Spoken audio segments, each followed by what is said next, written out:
Ayon sa fans, Janine at Paulo, malapit na nga bang ikasal?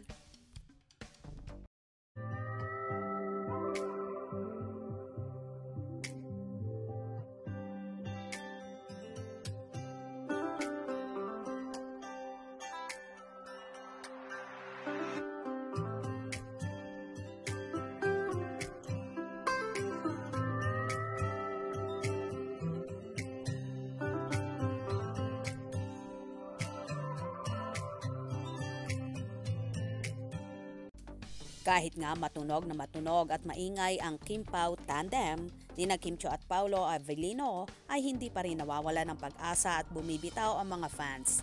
Nina Janine Gutierrez at Paulo or mas kilala sa tawag na Paunin. Kasalukuyan ngang nagpo-promote sila Kim at Paulo ng kanilang second serye, ang hit Korean drama series at Pinoy version ang What's Wrong with Secretary Kim. Kahit nga tinatangkilik ito ng Kim Pao supporters, iba pa rin ang pananaw ng Paunin fanay at nananalig sila sa pagmamahalan ni na Paulo at Janine. Ayon pa nga sa ilang panay at malapit na nga raw ikasal at tila pinaghahandaan na nga ni na Janine at Paulo ang paglagay sa tahimik. Ayon naman sa isa, sa ngayon wala na kaming pakialam kay Paulo, hanggang linlang. Secretary Kim, wag na jojowain si Paulo. May Janine na, malapit na silang ikakasal. Hashtag, we love you. Mabait po si Janine, understanding at alam niyang secured siya kay Paulo. Naku, walang panahon si Janine sa ganyan. Napaka-busy niya ngayon. May iba't iba namang hanasya mga Paunin at Kim Pao supporters kung saan naglabo-labo na sila sa kanilang mga komento.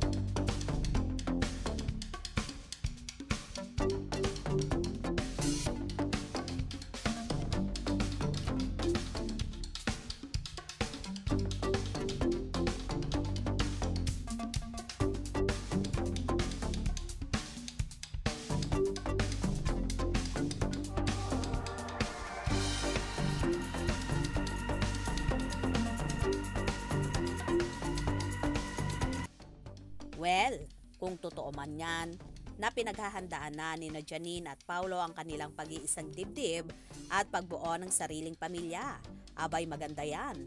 For sure, unang-unang matutuwa dyan ang mga magulang ni Janine na sina Lotlot de Leon at Ramon Christopher na gustong-gusto nang magkaroon ng apo lalong higit sa panganay na si Janine. Abangan na lang natin yan dahil for sure marami naman ang matutuwa, lalong higit ang Paunin fanay. Kaya naman tumutok at wag na wag pahuhuli sa mga maiinit na kaganapan, especially sa Paunin updates. Mga ka-scoop, anong inyong magiging reaction sa bidyong ito? Comment below.